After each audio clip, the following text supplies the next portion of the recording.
Hello and welcome to the Powerful Personal Brand Podcast. I'm your host, Claire Bahn, and on today's episode, I'm very happy to have my co-founder, Gordon Gooch, on the show. Hi, Gordon. Thanks for being Hi, here. Claire. Thanks. You're welcome. And today we're going to discuss why CEO branding is more important than traditional marketing and advertising for businesses. So it's something that comes up a lot for us, and we want to really dig in. And so if you're a CMO or you are looking to get more visibility for your CEO or in your business, and you're kind of wondering what's the right way. So this is for you if you're kind of wondering that. So what is CEO branding? So Gordon, do you want to, how do you define CEO branding? I think that CEO branding is a nuanced version of personal branding. The point being where the brand of the CEO never lose sight of the company that he is supporting or running, the leadership.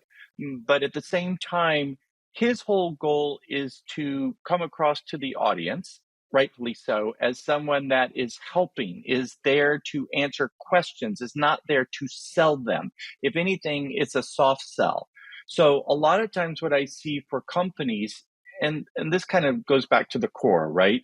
When we look at all of the statistics, and yeah, I'm the stats guy, we see that the vast majority of people, they expect a company to sell to them, right? Not necessarily there to help, but to sell to them.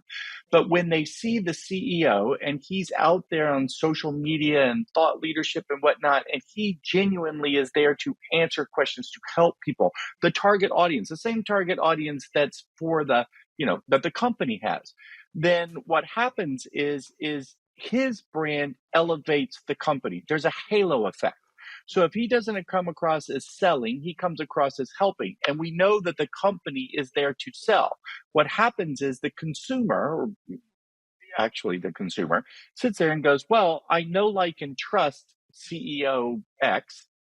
He runs this company. Maybe I should check it out. And that's really what we're seeing. And that's kind of my definition of what CEO branding is. The next things to talk about is how CEO branding is really different than corporate branding and traditional advertising. So kind of saying what you said before, that I guess companies or people expect a business to market to them, right?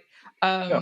And I think, yeah, so I never really thought about it in those terms, but I guess I it's see true. another. And then, Go ahead. and then basically, sometimes you have the CEOs that also just kind of like go, hey, I'm going to also sell, right? So they're kind of like, they're doubling down on the sales and like, you should buy this thing. It's really great.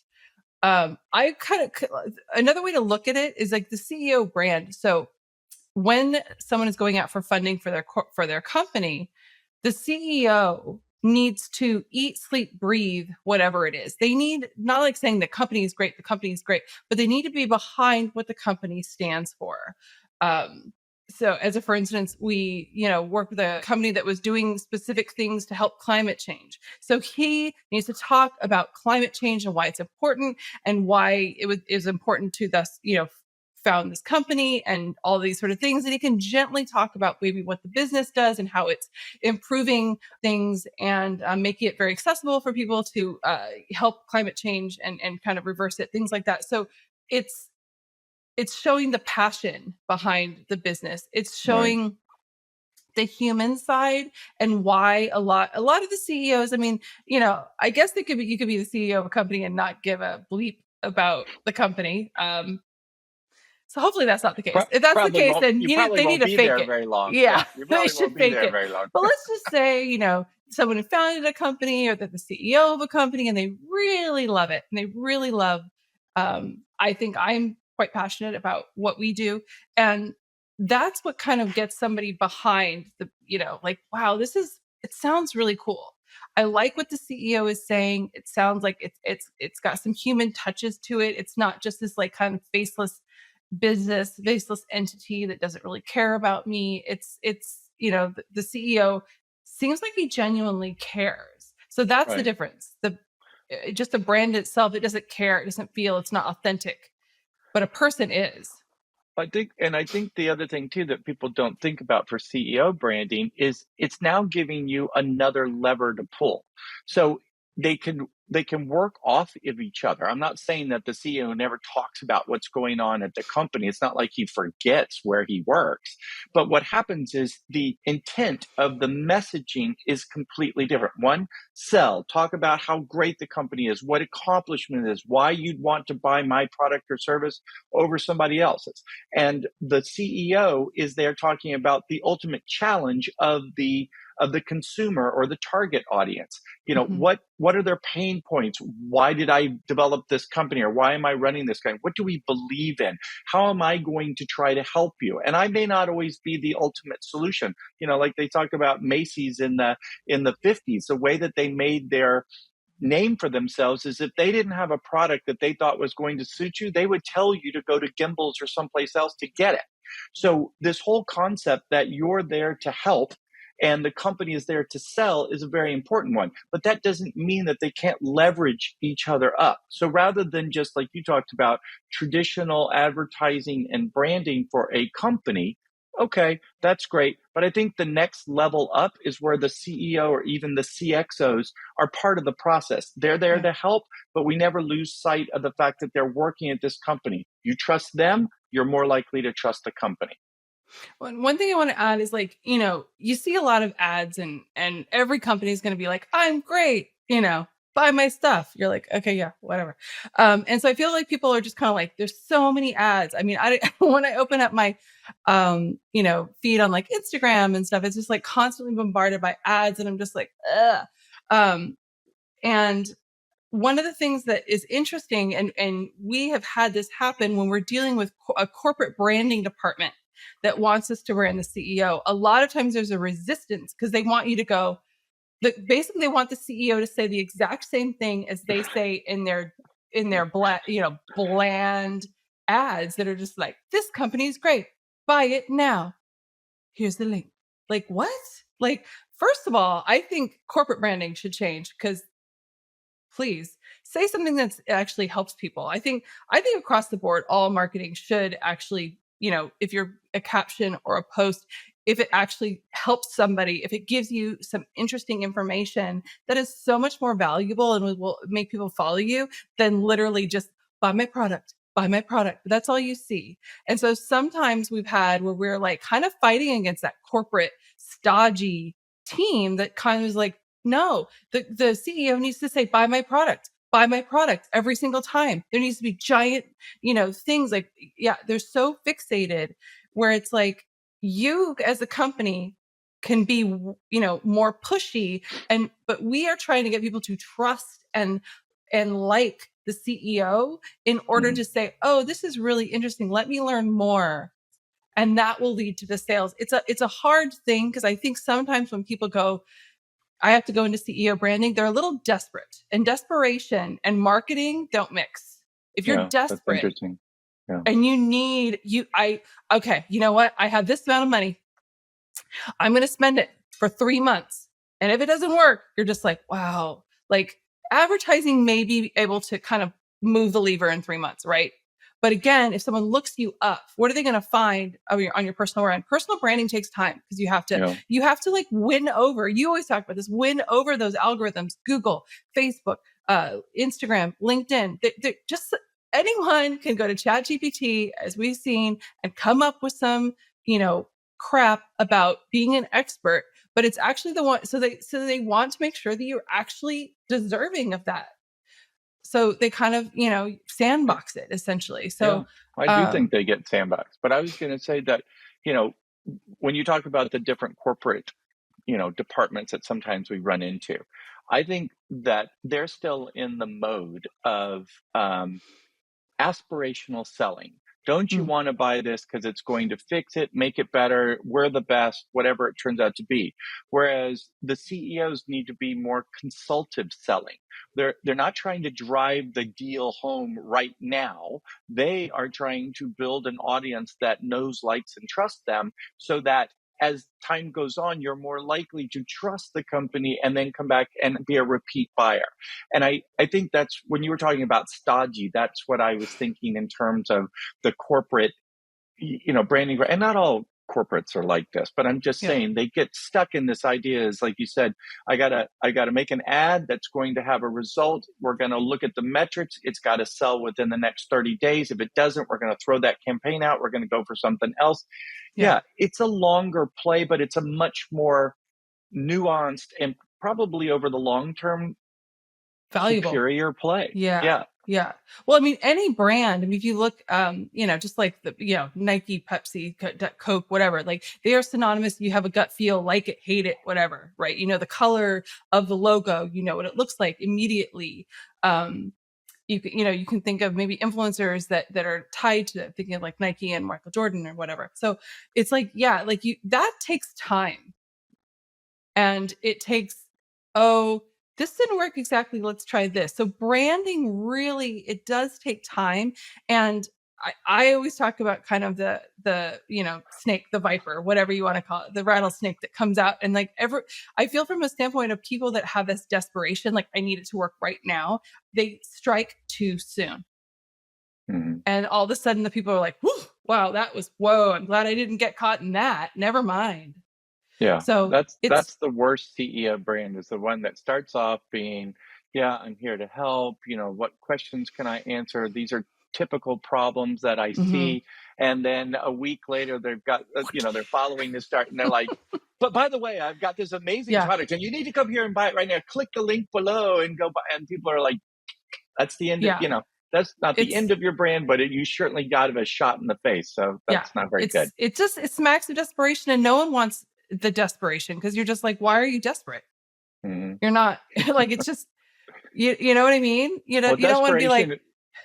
Yeah, I was going to say desperation and trust don't go hand in hand. they So don't go yeah. hand in hand, Mhm. right? Yeah. Buy my things so I don't file bankruptcy. You're like, well, why are you filing bankruptcy? I'm like, I don't know.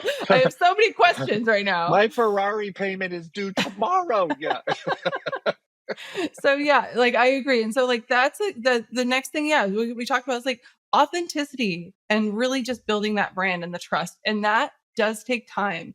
And a lot of times people don't want to hear that. It's like, oh, that's just the cop out because your stuff sucks. You're like, no, it's you have to play the game of Google and all the social media channels, or they're just gonna be like, oh, Yeah. absolutely not. And then the next thing is like, yeah, like it takes time for people, and a lot of people don't sit in the consumer's shoes, right? They don't. They do it as a consumer of whatever it is they want, right? But they don't do it of their own business. And a lot of times, and I've said it in other times, but no one kind of takes a step back and says, what do I look like right now? Like Yeah. That's how interesting. is my message? Would I like this message? Do I Yeah. sound desperate? Do I Yeah. sound like I'm actually truly here to help? And I think that if you really just lean into that and you just give, it will come. But it's if people don't believe it, if you're like faking it, you're like, I'm reading from a teleprompter and laugh here. Yeah, like no one's gonna, it's not authentic. Yeah. It's just really it does take time. And everyone always, I mean, I know that you're talking to people all the time. Everyone always thinks like, I want to be like Gary Vee. And they don't look at Gary Vee 15 years ago when he Yeah. was much messier doing, I mean, he still is a little rougher on the edges, but he was he Intentionally. was, Yeah. yeah, but he was figuring it out. And Hmm. and people kind of don't give themselves that like wiggle room. But yeah, it took him a long time to get to where he is today. Well, I think you actually bring up two good points. One is timing, and we're like, it doesn't happen overnight, but we're not talking that it takes years. Like it's not a 5-year plan. We're literally talking months. If it's done right, and you get out of all of the Google sandbox and LinkedIn sandbox, depending on how many followers and how active you are. So there's some variables that are there, right? But if you can't make the ball move in 4 to 6 months, then something is way wrong. So Mhm. if you have not picked the right target audience, if you don't understand what your messaging is, if you don't understand who your competition is and whatnot, then that's all on you, because we're not talking 3 years from now you should see an ROI from your brand. We always talk about if you don't see an ROI from your brand, then A, there's no point, so you might as well stop. But the other part is that it's not years of work, it's months of work. It's not first month, it's not 2 months, 3 months, 4 months. Yeah, I'm getting a lot warmer. 5, 6. If you can't win over an audience in that period of time, then you're doing something completely wrong. And then the I want second, to add one more quick okay, thing to sure. it. It's not, but it shouldn't. You shouldn't ever take the foot off the gas.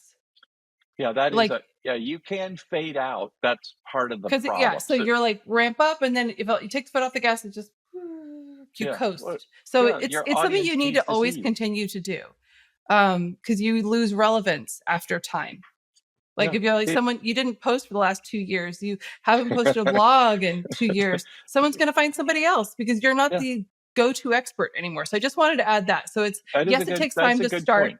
but you got to keep doing it. Yeah, if you make the commitment to build a brand, you don't see Coca-Cola taking a break from advertising for a year or two, and then and then jumping back on. Yeah, Yeah. so if you make a commitment, the most important thing about that, and I will get back to Gary Vee because I think that's an important point, not for Gary, but for everybody else. That whole concept that, you know, if you make the commitment to building your brand and you're seeing an ROI from your brand, then there really isn't any reason to take your foot off the gas. And that's one of the things I like to drive home. It's your brand will move in stages. It goes through a lot of changes. You build bigger and bigger audience. You have more and more influence. And I'm not saying that, that you make one viral video and you're done. So there's a process, there's a method to all of it, but you keep going. But the reason that you keep going isn't just for funsies, it's because you're seeing an ROI and you're getting to that point where you can actually monetize your brand. Even if you're the CEO of XYZ corporation and whatnot, and you're helping the company out, your brand is growing too. So you get to a point where you can write a book, you could create a speakers, start doing paid speaking, paid board seats. I mean, there's a lots of different ways to monetize your brand, but you have to, Another job, leverage it to another you bigger a much corporation. larger, yeah, you went from a Fortune 500 to a Fortune 100. I don't know. But the whole point, and kind of going back, so that's an important piece. But I think going back to Gary Vee, what you say and what I, typically hear people is like, oh, I want, like you said, I want to be Gary Vee. I want to be Mel Robbins. And you're like, you mean Mel Robbins today or Mel Robbins when she started off? Gary Vee today yeah, because they weren't there either. They wished that they started one day and the next day a million people are following, 10 Right. million or whatever. And now they're the new Gary Vee. So it doesn't happen. So you have to understand the stages and whatnot. But like I said, the thing that keeps you driving forward is that you're seeing that ROI from Yeah. your brand. If you're not seeing opportunities, if you're not seeing leads, if you're not seeing whatever, then yeah, I could see why you would want to stop. Or you're doing well, I mean, not to stop, but pivot. You need to do something else because it should Yeah. work. I Yeah. mean, Yeah. If you and follow a process, you're right, and you're meeting the expectations of your target audience. If you're not, and people aren't following you, then yeah, you need to well, recalibrate completely. Yeah, I that's a mean, good just point. as because like, just thinking about like celebrity CEOs and people like, so Elon Musk is one that, love him, hate him. A lot of people hate him right now. But very directly tied to how all of his businesses do. Tesla, and you see people saying like, I bought this Tesla before Elon went crazy and da da da. So very, very tied to emotions and how people feel about them. Thinking about Steve Jobs and how he was beloved by so many people. And I don't think Tim Cook is in the same way. But it doesn't mean Tim Cook sucks. It's just he's different. And Steve Jobs was the cult of personality. He was just like this big person that entered the room, and and so that's the other thing to think about is like you have to give yourself a little bit of space to be different. So you Mm. have these big personalities and these big, these people that are like, wow, I look at these, I mean, how could I ever be that? How could I ever be so tied to my business that I create, like I'm a billionaire now and things like that. I mean, you think of if you look at Jeff Bezos, I mean, sometimes you see him talk, but he's a little bit quieter than I think some of the other ones are. But early Yeah. on, I've seen a lot of his like early videos, like super kind of like geeky. He geeked out over like all the stuff, and he'd even say he was a geek. And Yeah. you just got to be who you are, and That's a good point. that's enough. Like I think that's the biggest thing too. It's like, okay, you look at some of these people, Elon Musk, I would say is probably, and Steve Jobs are probably two that were just so tightly linked to the business and its success, and kind of like the downturn, obviously right now with Elon. Um, but I don't, you shouldn't go like, well, if I'm not that charismatic, if I'm not that, don't become that rich. If I can't, it's like, you can't like think of like all the, you think of all the things that jump in the way to get you to stop doing it. Don't have it stop. Be you and be Yeah. satisfied with being you. I think that's one of the biggest things. Don't get imposter syndrome. Don't freak out over it taking time. Because I mean, sometimes we work with people that they're not that great on camera. They need a lot more work to feel super comfortable, and that's okay. Yeah. No, that's a good point too. It's like, yeah, don't let your own insecurities stop you from building your brand. You Mm-hmm. you don't have to be as charismatic or as outgoing. And I'm not expecting you to be like Jimmy Fallon and just be able to rock the mic. Yeah, you're not supposed to. You need to Yeah. be true to yourself. That's the authenticity. But I also agree with you because you've said stuff like this before too. I mean, way back in the day when you started acting and you were modeling and you're doing all this sort of stuff, you weren't that comfortable in front of the camera. Now I could probably go find CNN or the local TV station or whatever, if they stuck a mic in your face, you'd be like, okay, let's go. And it's not that big of a deal to you anymore. I don't personally like it that much, Yeah. but I can do it.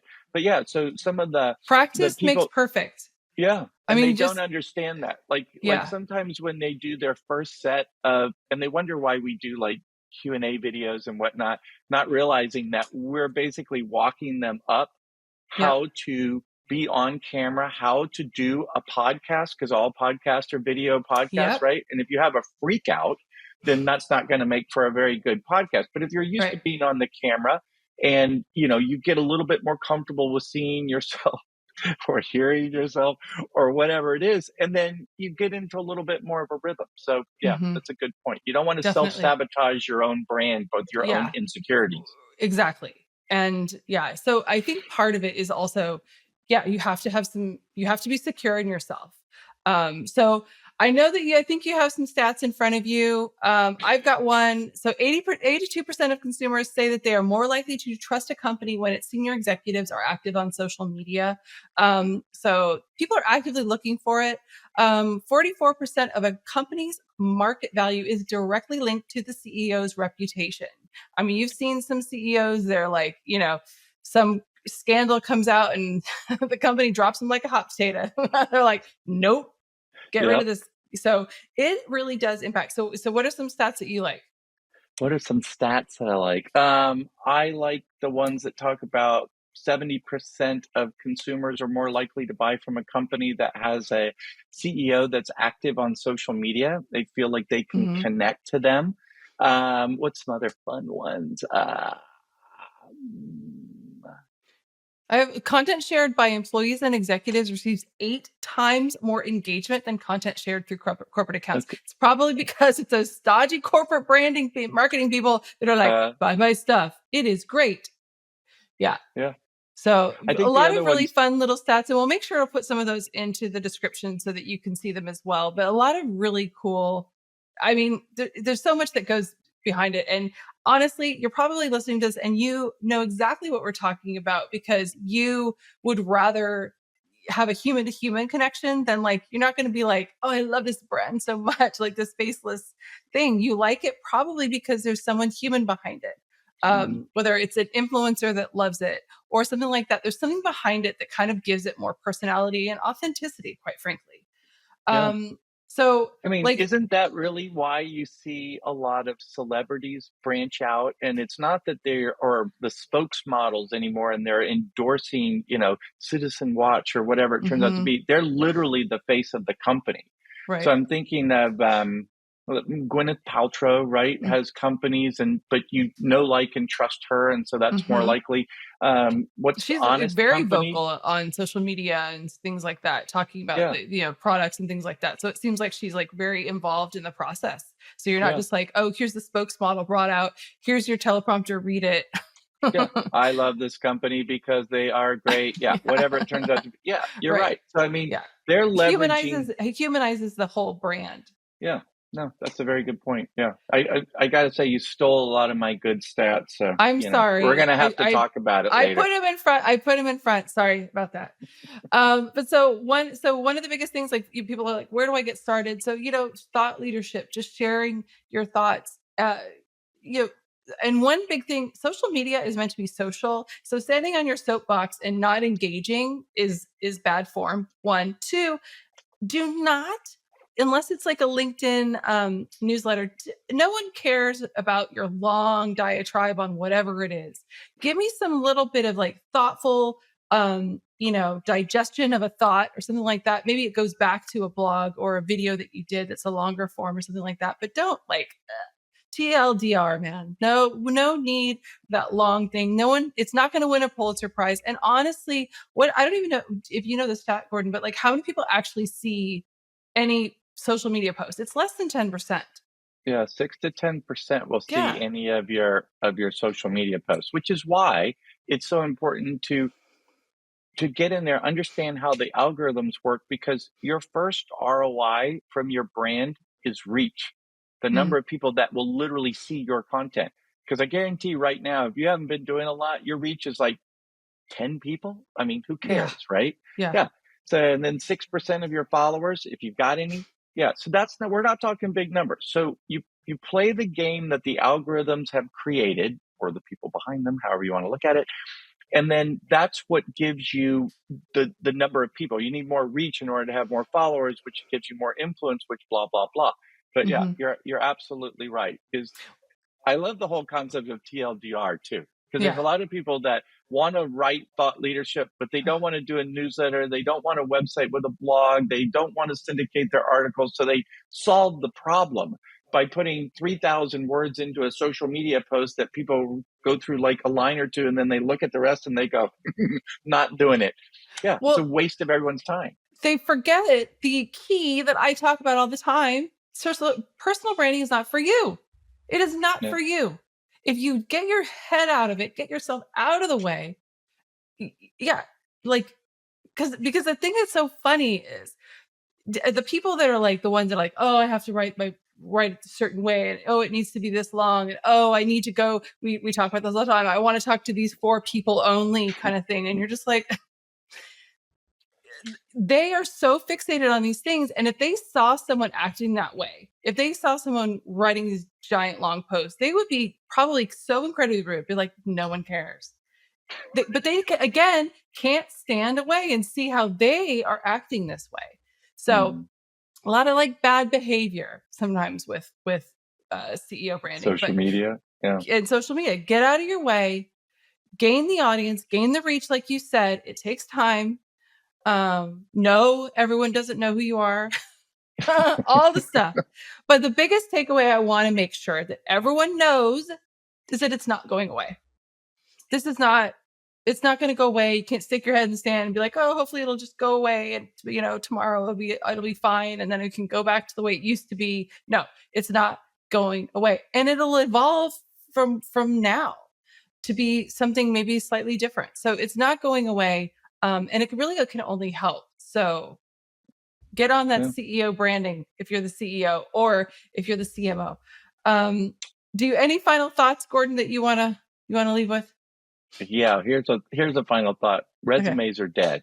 So Okay. all of you CEOs and whatnot, they're like, "Oh, I'm going to have a great resume, and that's going to propel me into the next company." This is true for almost anybody, right? It's like I get this all the time. Should I work on a brand, or should I have the world's greatest resume? Nobody believes your resume. I'm sorry. It, and why you'd even want to spend a lot of effort and time on that, it's fine. It's a nice piece of paper. You can throw it to somebody, blah. If you have a brand, then that means that jobs are going to be hunting you rather than you're hunting the job. That's a Okay. much better deal for me. So another reason why you, the CEO, this may not be the last position you ever want. You might want maybe a bigger position. Maybe you want to Mhm. transition to something even more major. Okay, your brand is going to be the catalyst for you getting a much larger position. Yep. Great stuff. So awesome. So Gordon, thank you so much for being on the show today. Maybe Thanks. you'll join me again. I mean, it was kind of I don't know. fun. You stole all my stats, so I'm gonna Oh man. All right. So maybe next time I won't steal your stats. But considering we play on the same team, I don't know that it really matters. But all right. anyway. But anyway, thank you for watching and listening. And if you're interested in finding out where your personal brand currently stands, I invite you to take my personal brand rating assessment. It will give you a snapshot of where you are and steps you can take now to improve. You can find it in the description box along with other places to find me. And I will see you next time. Bye.